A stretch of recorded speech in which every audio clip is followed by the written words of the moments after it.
அஸ்ஸலாமு அலைக்கும். அலைக்ஸ்லாம். சொல்லுங்க. நேதாஜி நகர்ல இருந்து யூசுப் கான் பேசுறேன். யூசுப் கான் பேசுறீங்களா? எங்க சென்னையில இருந்தா பேசுறீங்க? சென்னை. சென்னையா? சரி, கேள்வி கேளுங்க யூசுப் கான். அதாவது இந்த அலிகள் இருக்காங்கல்ல 9. ஆமா, அவங்கள பத்தி இஸ்லாம் என்ன சொல்லுது?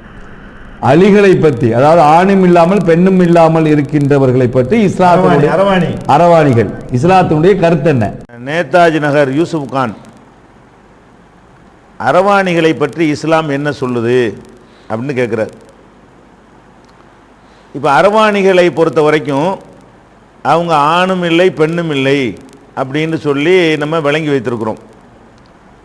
ஆனால் அவர்களை நீங்கள் இன்றைக்கி உலகத்தில் பார்த்தீங்கன்னு சொன்னால் அவங்க ரொம்ப ஒரு இழிந்த பிறவிகளை போலவும் கேவலமானவர்களைப் போலவும் நடத்தப்படுகிறார்கள். எந்த அளவுக்குன்னு சொன்னால், இந்த சுதந்திரம் பெற்று இத்தனை வருஷம் ஆகியும் கூட அவங்களுக்கு பாஸ்போர்ட் எடுக்க முடியுமான்னா முடியாது, ரேஷன் கார்டு வாங்க முடியுமான்னா முடியாது, ஓட்டு போட முடியுமான்னா அது கூட இப்போ தான் அதெல்லாம் கொண்டு வர்றாங்க. ஏன்? அவங்க அந்த பாலினத்தை கேட்பாங்க, ஆனா பெண்ணாண்டு, அதில் ஒன்று குறிப்பிடணும். இவங்க எதை குறிப்பிடுவாங்க? ஒன்றும் குறிப்பிட இயலாது. அப்படிங்கிற காரணத்தினால அவர்கள் பலவிதமான இன்னல்களுக்கும் கேவலத்திற்கும் ஆளாவதை நம்ம பார்க்கிறோம். இதுக்கு என்ன காரணம் அப்படின்னா, இதுக்கு ஒரு அடிப்படை இருக்கிறது. இந்த அரவாணிகள் ஒன்று அல்லாஹ்வுடைய படைப்புகளில் ஆண் என்று ஒரு படைப்பு இருக்கிறது, இன்னொன்று பெண் என்று ஒரு படைப்பு இருக்கிறது. இந்த அரவாணி என்பவர்கள் ஆண் என்ற படைப்புக்கு நெருக்கமானவர்களா, பெண் என்ற படைப்புக்கு நெருக்கமானவர்களா? இதுதான் மேட்ருங்க.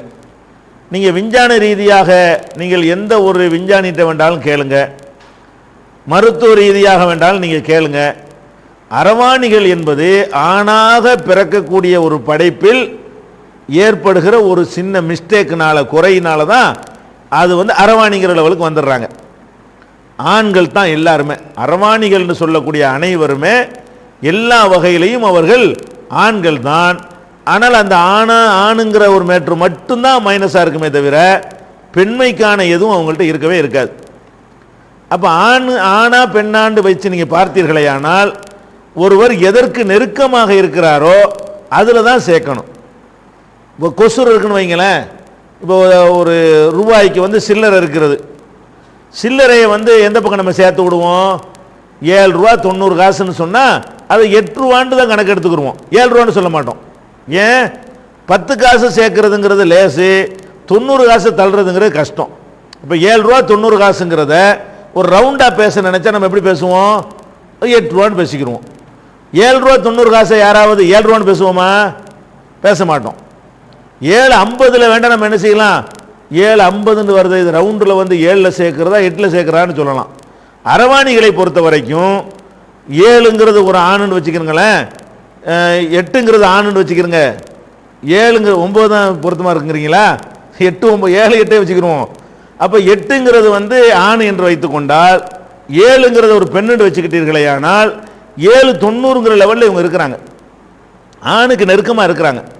அப்போ ஆணுக்கு நெருக்கமாக இருக்கக்கூடியவர்களை ஆண்களாக நம்ம ட்ரீட் பண்ண வேண்டும் என்று மற்றவங்களும் அரவாணியாக இருக்கிறவர்களும் முடிவு செய்தார்களே, ஆனால் அவர்களுக்கு இன்னைக்கு இந்த இழிவுகளே வந்திருக்காது. ஆனால் இவர்கள் என்ன செய்கிறாங்க? அந்த குழப்பத்தில், இது ஒரு குழப்பம் தானே. அதாவது அவங்க ஆணாக இருந்தால் ஆணாக நடந்துட்டு போயிடுவாங்க, பெண்ணாக இருந்தால் பெண்ணாக நடந்துட்டு போயிடுவாங்க. ரெண்டுமா இல்லைன்ற உடனே அவங்களுக்கு சமூகமும் குடும்பத்தார்களும் அரசாங்கமும் எப்படி கைடு பண்ணணும்? உங்களை ஆண்களாக உங்களை கருதி கொள்ளுங்கள், நீங்கள் ஆண்களுக்கு நெருக்கமாக இருக்கிறீர்கள் அப்படின்னு சொல்லி இருப்பார்களேயானால் இந்த இழிவு அவமானம் எதுவுமே கிடையாது. ஆனால் எப்படி நம்ம சமூகம் ட்ரீட் பண்ணுது? ஆண்மை இல்லை என்று சொன்ன உடனேயே அவங்கள இந்த ஒட்டுமொத்த சமுதாயமும் அவங்களுமே சேர்ந்து எப்படி முடிவுக்கு வந்துடுறாங்கன்னா, உடனே சேலையை உடுத்திக்கிறாங்க, ஜாக்கெட் போட்டுக்கிறாங்க, அதுக்கு செயற்கையாக மார்பகம் இருக்கிற மாதிரி ஒரு இது போட்டுக்கிறாங்க, பாவாடையை கட்டிக்கிறாங்க, முடியை வளர்த்து என்ன செய்கிறாங்க, பூ வச்சுக்கிறாங்க. ஆனால் அவங்க என்னத்து தான் வச்சாலும் அவர்களுக்கு மீசையை முளைக்கிறது, தாடி வருகிறது, சிறைச்சிட்டு அது தெரியத்தான் செய்கிறது. இதில் பெண்மை எதுவுமே இல்லை, எல்லா வகையிலும் இவங்க ஆம்பளையாக தான் இருக்கிறாங்க. அந்த குரலாவது பெண்மையாக வருதா? குரல் கூட இப்படி தான் இருக்குது. அவங்க குரல் ஆண்மையாக தான் இருக்கிறது, அவங்களுடைய அங்க அவயவங்கள் எல்லாமே ஆண்மையாக தான் இருக்கிறது. முடி வேண்டுமானால் எந்த ஆம்பளைக்கு விட்டாலும் பெருசாக வரத்தான் செய்யும். வழங்குதா? அதை வச்சு நீங்கள் சொல்ல இயலாது. முடி பெருசாக இருக்குன்னு கேட்டிங்கன்னா ஆம்பளைக்கும் பெருசாக அந்த காலத்தை பாகவதர்கள்லாம் அப்படி தான் வச்சுக்கிட்டு இருந்தாங்க. அது நம்மளா கட் பண்ணுறதுனால தான் ஆண்களுக்கு முடி கம்மியாக இருக்கே தவிர முடி விஷயம் ஒரு அளவுகள் கிடையாது. மற்ற எல்லாத்தையும் எடுத்து பாருங்க. நான் கேட்குறேன், இவர்கள் எதுக்காக வேண்டி சேலை உடுத்துறாங்க, இவங்க எதுக்காக வேண்டி பூ வைக்கிறாங்க, இவங்க எதுக்காக வேண்டி வளையல் போட்டுக்கிறாங்க, இவங்க எதுக்காக வேண்டி காது முக்க குத்துறாங்க, இவங்க எதுக்காக வேண்டி பாவாடை கட்டுறாங்க, இவங்க எதுக்காக வேண்டி ஜாக்கெட் போடுறாங்க, இவங்க எதுக்காக வேண்டி வேணும்னே தழுக்கி மினுக்கி ஒரு டைப்பாக நடக்கிறாங்க. அசைவு எல்லாமே, பேச்சிலேருந்து வாயிலேருந்து அசையிலேருந்து நடையிலேருந்து எல்லாமே என்ன செய்யறது, பெண்களை விட கூடுதலாக அவங்க வந்து குலைகிறாங்க, நெளிக்கிறாங்க, நளினம் காட்டுறாங்க.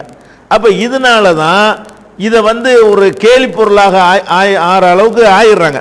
நம்மளா தேர்ந்தெடுத்து கொண்டது. இப்படி நடந்தாங்கன்னு கொஞ்சம் கற்பனை பண்ணி பாருங்க. எத்தனை அரவாணிகள் இந்த சமூகத்தில் இருக்கிறாங்க. எப்படி இருக்கிறாங்க? இப்படி இந்த மாதிரி அரவாணியா இல்லாமல் சில அரவாணிகள் என்ன செய்வாங்கன்னு கேட்டால், நம்ம வந்து ஏதோ ஒரு லட்சியத்துக்காக வேண்டி தாங்கள் கல்யாணமே செய்ய மாட்டோம், நாட்டுக்காக கல்யாணம் செய்ய மாட்டோம், அதுக்காக கல்யாணம் செய்ய மாட்டோம், குடும்பத்துக்காக கல்யாணம் செய்ய மாட்டோம்னு சொல்லி ஒரு தியாகி பட்டம் சூட்டி கொண்டு ஆண்களாகவே இருக்கிறாங்க பாருங்க. அது மாதிரியான எத்தனையோ பேர் பெரிய பெரிய பதவிகள்லாம் இருந்து கொண்டிருக்கிறார்கள். உலகம் முழுசும் பார்க்குறோம். அப்போ அவர்களுக்கு இந்த மனைவி இந்த மாதிரி வாழ்க்கை துணை தேவையில்லை. தேவையில்லைன்றா கூட அது என்ன பண்ணிக்கிடுவாங்க, அதுக்கு வேற விதமான ஒரு போர்வையை போட்டு, நாங்கள் நாட்டுக்காக வேண்டி கல்யாணம் பண்ணவில்லை, நாங்கள் கட்சிக்காக வேண்டி கல்யாணம் பண்ணவில்லை, நாங்கள் குடும்பத்துக்காக வேண்டி கல்யாணம் பண்ணவில்லை, குடும்பத்துக்கு உழைச்சிக்கிட்டே நாங்கள் இருக்க போகிறோம், இப்படிங்கிற மாதிரி ஒரு பாஷையை போட்டுக்கிட்டு அவங்களுக்கு இந்த மனைவி மக்கள் மேட்டெல்லாம் இல்லாத காரணத்தினால அந்த எடுத்துக்கொண்ட துறையில் நன்கு பிரகாசித்து பெரிய பெரிய தலைவர்களாக நாட்டை ஆளக்கூடியவர்களாகவெல்லாம் வரலாற்றில் நிறைய பேர் இருந்திருக்கிறார்கள். அப்போ ஏன் நீங்கள் அப்படி பண்ணலை, இந்த அரவாணிகளை அப்படி பண்ண மாட்டேங்கிறீங்க? அப்போ அரவாணிகளுடைய மேட்டருக்கு இஸ்லாம் என்ன சொல்லுது தெரியுமா? அவர்களை ஆண்களாக ட்ரீட் பண்ணுங்கள். எவ்வளோ அற்புதமானதுன்னு பாருங்க. இந்த 20ஆம் நூற்றாண்டில் கூட இந்த பிரச்சனையை தீர்க்க முடியலன்னு தடுமாறிக்கிட்டு இருக்கிறான் மனுஷன். நபிகள் நாயகம் ஸல்லல்லாஹு அலைஹி வஸல்லமுடைய ஹதீஸ்களை எடுத்து பார்த்தீங்கன்னா அவங்கள நீங்கள் என்ன செய்யணும், பொம்பளை கணக்கில் சேர்க்காதீங்க. ரேஷன் கார்டில் அவங்க ஆம்பளையாக தான் இருக்கணும், பாஸ்போர்ட்டில் ஆம்பளையாக தான் இருக்கணும், அவங்களுடைய நடை உடை ட்ரெஸ் வந்து ஆம்பளை ட்ரெஸ் தான் போடணும், பொம்பளை ட்ரெஸ் போடக்கூடாது, ஆம்பளை மாதிரி தான் முடி வெட்டணும், ஆம்பளை மாதிரி தான் எல்லாத்தையும் அவங்க இருந்து கொள்ள வேண்டும், காது குத்தக்கூடாது, ஆம்பளை வளையல் போடக்கூடாது. இந்த மாதிரி ஒரு பெண்கள் எப்படி இருப்பாங்களோ அது எல்லாத்துக்கும் தடை விதித்து சமூகத்தில் இப்படி சொல்லி கொடுத்து வளர்க்கும் பொழுது அவர்களுக்கு அந்த மாதிரியான ஒரு உணர்வுகளை ஊட்டி ஆண்களாகவே அவர்களை சரி பண்ணி இருந்தால் அவங்க வாழ்க்கையில் பிரகாசிக்கிறாங்க.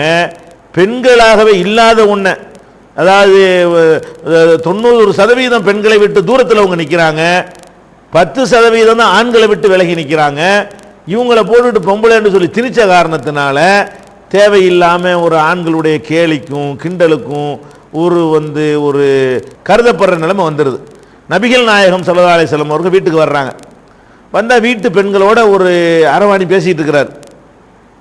இதை பார்த்தோன்னு என்ன செஞ்சாங்க, புகாரியில் 4324 ஹதீஸை பாருங்க. இந்த மாதிரியான அரவாணிகள் பெண்கள் அரங்கத்திற்கு வரக்கூடாது. பெண்கள் இடத்துக்கு ஏன் அரவாணி வர்றாரு, அவர் பெண் இல்லையே, பொம்பளை இடத்துக்கு பொம்பளை தானே வரணும், அப்போ இவர் ஆம்பளையில் தான் சேர்க்க வேண்டும் என்று நபிகள் நாயகம் ஸல்லல்லாஹு அலைஹி வஸல்லம் சொன்னதாக புகாரியில் 4324 பார்க்கலாம். அதே மாதிரி அதே புகாரியில் 5235 ஹதீஸில் பார்க்கலாம். அதை விட முஸ்லீமில் வரக்கூடியது என்னன்னு கேட்டால் ஹஜபூஹு, அவர் வரக்கூடாது என்று சொன்ன உடனே அந்த அரவாணி வரும் பொழுது நபிகள் நாயகம் ஸல்லல்லாஹு அலைஹி வஸல்லமுடைய மனைவிமார்கள் எல்லாம் ஒரு ஆணை பார்க்கும் பொழுது எப்படி தங்களை மறைத்துக் கொள்ள வேண்டிய விஷயங்களை மறைத்துக் கொள்வார்களோ அந்த மாதிரி இந்த அரவாணியை பார்த்த பிறகும் மறைத்துக் கொள்ளலானார்கள். முஸ்லிம்ல 4049 ஹதீஸ்ல ஃபஹஜபூஹு, அவர் விஷயத்தில் ஹிஜாபை அனுசரித்தார்கள் அப்படின்னு ஹதீஸ்ல நம்ம பார்க்கிறோம். அப்ப இதுல என்ன நமக்கு விளங்குது, அரவாணிகளை பெண்களும் ஆண்களாக கருத வேண்டும், ஆண்களும் அவர்களை ஆண்களாக கருத வேண்டும், அரவாணிகளும் தங்களை ஆண்களாக கருதி கொள்ள வேண்டும், சமூகமும் அரசாங்கமும் எல்லா துறைகளுமே அவர்களை ஆண்களாக கருத வேண்டும் என்று நீங்கள் நினைத்தபடி கற்பனை பண்ணி பாருங்கள். எவ்வளவு கண்ணியமாக அவங்க இருப்பாங்க. இந்த கேலி கிண்டலுக்கு ஆளாகுவாங்களா? எவ்வளவு உயர்ந்த இடத்துல அவங்க வச்சு போற்றப்பட்டிருப்பாங்க. எவ்வளவு சாதனைகள் அவங்க நிகழ்த்தியிருப்பாங்க. அப்ப இதுக்கு சரியான தீர்வு என்ன? அவங்கள பெண்ணாக நம்ம கருதி அவங்கள எடுத்துக்கொள்ளாமல் அவங்கள ஆண்கள் என்ற வகையில் எடுத்துக்கொண்டோமையானால் அது அவர்களுக்கு நல்லது, எல்லாத்துக்கும் நல்லது. இதுக்கு சரியான தீர்வு இதுதான். நபிகள் நாயகம் ஸல்லல்லாஹு அலைஹி வஸல்லம் அவர்கள் அந்த காலத்திலே அவங்கள ஆண்கள் பட்டியலில் சொத்துரிமை வரைக்கும் அப்படித்தான் வரும். ஆண்கள் பட்டியலில் எப்போ சேர்த்துட்டாங்களோ, சொத்துரிமை தகப்பனார் இறந்துட்டாரு, அரவாணிக்கு என்ன பங்குன்னா ஆம்பளையிட பங்கு கொடு. அவன் ஆம்பளையில ஒரு சின்ன ஒரு விஷயம் ஒரு மைனஸ் ஆகி போச்சு, மற்ற எல்லா ஆம்பளை தான் அவன் அப்படின்னு சொல்லி எல்லாத்துலையும் சொத்துரிமை இருந்தாலும் சரி, இமாமத்து செய்கிற விஷயம் இருந்தாலும் சரி, தனிமையில் இருப்பது என்று சொன்னாலும் சரி, அதுல எல்லாம் என்ன செய்யணும்? ஒரு ஆணாகவே எல்லா வகையிலும் அவன் கருதப்பட்டு விடுவானேயானால் அவனுக்கு அந்தஸ்து கூட இல்லாத ஒன்றை திணிச்சு பொண்ணாக அவனை செயற்கையா நீங்க மாத்தினீங்க என்று சொன்னா அது ஒரு கேலி பொருளாகத்தான் ஆகும். இதுதான் இதற்கான தீர்வு.